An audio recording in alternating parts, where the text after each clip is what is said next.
You probably didn't win.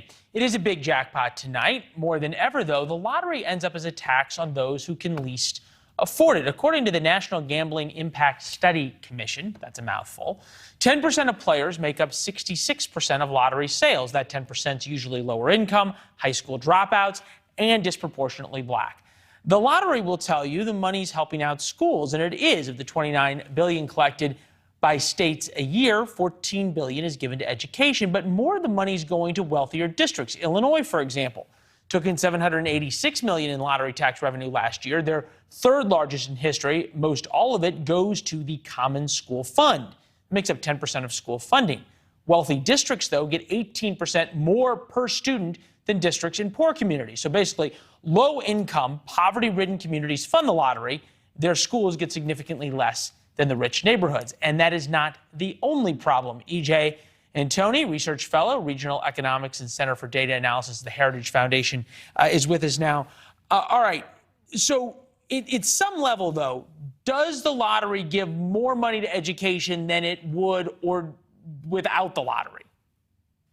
Well, Leland, thank you very much for having me. But I think it would be a much more efficient system if the government simply got out of the lottery business, got out of the gambling business, and instead just replaced that revenue with taxes. And that would be a far more efficient system. I cannot, hold on. I'm going to mark the tape here because I cannot believe I just heard somebody from the Heritage Foundation talk about raising taxes positively.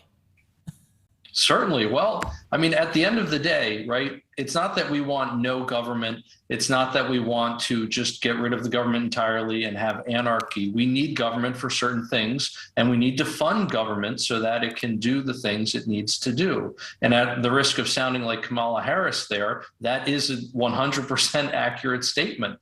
But when we try to fund government through inefficient means, such as the lottery, when we try to engineer a tax code that is going to do something other than raise revenue, that's going to engage in some kind of social engineering, let's say, we encounter a lot of problems.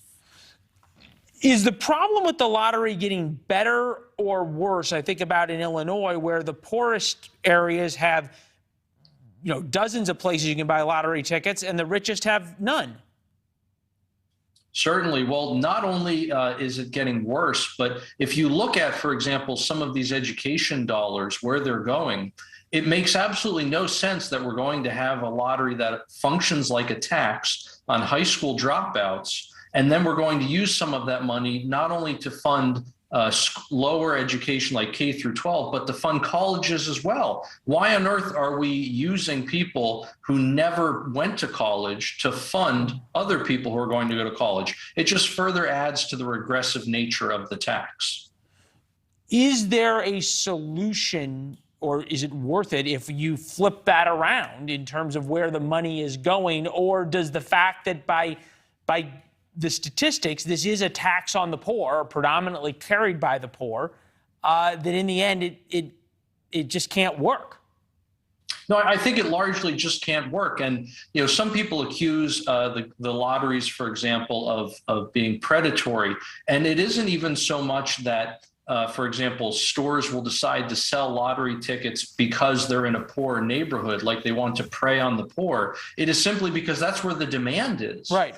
And so at the end of the day, the poor are the ones who are being targeted here, whether by the free market or by the government. And it is just simply a very inefficient way of raising revenue, particularly because these lotteries are not free to run, and only about a quarter or so of ticket sales are actually going to education. Most of this money is not going into the coffers of schools. Got it. Hey, EJ, we got to run, but thank you. And by definition, everyone who's watching didn't win Mega Millions, so they now have a reason to be upset with where their lottery ticket went. Thank you. Thank you for having me.